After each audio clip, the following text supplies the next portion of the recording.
Ассаламу алейкум, урматтуу достор, жалпыңыздарга салам.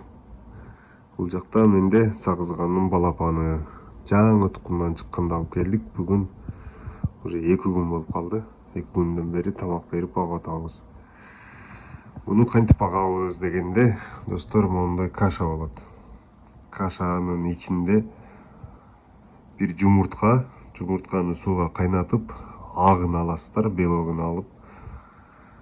Андан кийин сәуз аласыңар. Сәузді теркадан өткөрүп, майдалап туруп, майда кыласыздар.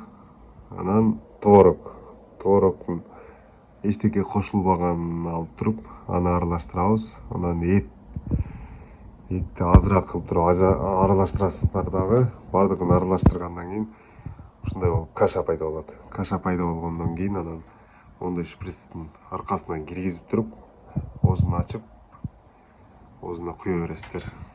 Бул азыр өтө кичинекей, ошон үчүн өтө этияттап мамиле кылыш керек, жылуулугун кармап.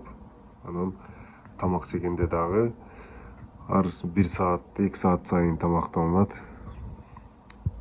Тынбай тамак берип туруш керек. Эгер колуңар бош болсо баксаңар болот, эгер колуңар бош эмес болгон бакса болбойт. Азыр буну биз эксперимент катары багып атабыз. Былтыр мен чоңоюп калганынан баккам, ошон үчүн быйыл кичинекейинен көрөйүн деп алып келдим. Уже 2-нчи күн жакшы эле, пока тамакты жакшы эле жеп атат. Чычканда дагы жакшы эле чычып атат. Пока ушундай жаңылыктар, достор. Сагызганын баласы 0дөн баштап учканга чейинкисин видео кылам деп атайын алып келдим. Бул өзү бүт нерсени жей бере турган канаттуулардын катарына кирет. Эт дагы жей берет, башка нерсе дагы жей берет. Ошон үчүн биз мондай кылып аралаштырып берип атабыз. Кальций көбүрөөк болуп, сөөктөрү, канаттары жакшы чыгыш үчүн. Анан кечки мал 8ден кийин тамак берилбейт. Саат 8ге чейин эле берилет.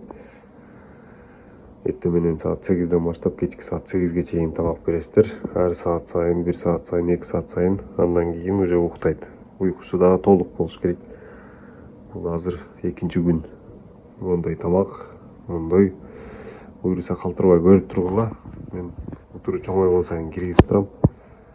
Анан кичине чоңоюп калганын үйрөтөбүз. Колго үйрөнүп, мощный болгонун күбө болосуздар.